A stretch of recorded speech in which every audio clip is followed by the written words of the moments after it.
नमस्कार दोस्तों, आपका मेरे YouTube चैनल कथा भक्ति साधना में स्वागत है। आइए हम जानते हैं कि भगवान शिव से जुड़ी हुई होली की एक रहस्यमयी पौराणिक कथा।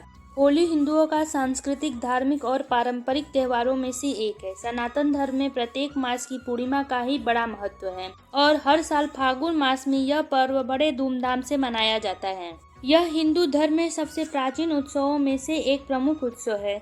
इस पर्व का महत्व धर्म ग्रंथों में भी मिलता है, इसलिए इसे वैदिक पर्व भी कहते हैं। इस दिन सतयुग में भगवान विष्णु के भक्ति का प्रतिफल रूप में सबसे अधिक महत्वपूर्ण दिनों में से एक माना जाता है। यह भारत में सर्दियों के अंत का प्रतीक है और बसंत ऋतु का स्वागत करता है। इस उत्सव के दिन लोग रंगों से खेलते हैं, मिलते हैं और एक दूसरे को बधाई देते हैं और नई शुरुआत करते हैं। इन दिन लोग एक दूसरे के बीच बनी दूरियां और मनमुटाव को खत्म कर रंग गुलाल भी खेलते हैं। वैसे तो रंगों का त्योहार बसंत ऋतु के आगमन के साथ ही शुरू हो जाता है। बसंत पंचमी से लोग अबीर गुलाल उड़ाने लगते हैं, लेकिन फाल्गुन मास के बसंत पूर्णिमा के दिन होलिका दहन किया जाता है और इसके बाद ही रंगों का त्योहार मनाया जाता है। भारत में हर एक कोने में होलिका का पर्व मनाया जाता है। धार्मिक मान्यताओं में होलिका दहन के अलावा होली से भी लेकर कई तरह की प्रचलित कहानियां हैं। इनमें से एक कथा है भगवान शिव और कामदेव से जुड़ा हुआ। आइए जानते हैं आखिर क्या हुआ था। जब भगवान शिव की पत्नी माता सती ने अग्नि में प्रवेश किया और अपने पिता दक्ष द्वारा भगवान शिव को दिए गए अपमान के कारण मृत्यु को गले लगा लिया, तो भगवान शिव पूरी तरह टूट गए। उन्होंने अपने कर्तव्यों को त्याग दिया और गंभीर ध्यान में चले गए, जिसके कारण सृष्टि का संतुलन बिगड़ने लगा, जिससे सभी देवता चिंतित हो गए। इसी बीच देवी सती का पार्वती जी के रूप में पुनर्जन्म हुआ।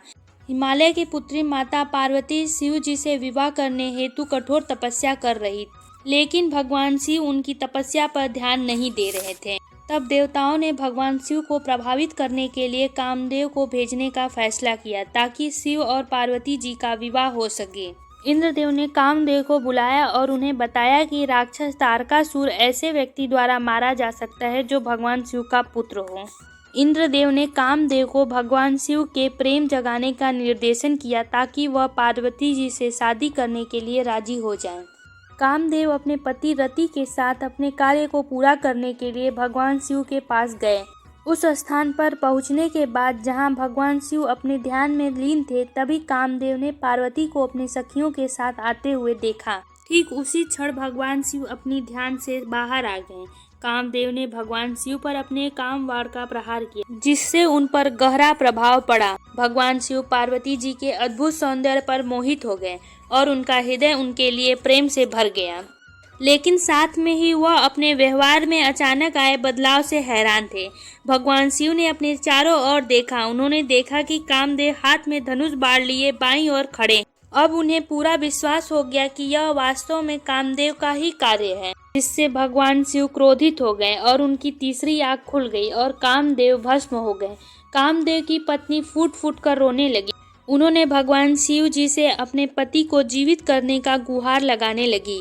उसके बाद देवताओं ने भी भगवान शिव के पास जाकर उनकी पूजा की। उन्होंने बताया कि यह कामदेव की गलती नहीं है। देवताओं ने उन्हें तारकासुर की मृत्यु का रहस्य भी बतलाया।